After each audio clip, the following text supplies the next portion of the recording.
2023年、世界で一番売れたテスラモデル Y に美女とタダで乗ってみた。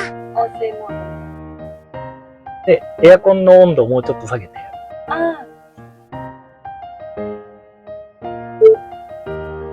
エアコンの温度もっと下げて。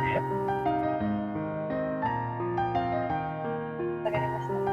おう、さっき20だったのが19度、1度下げてくれたんだ。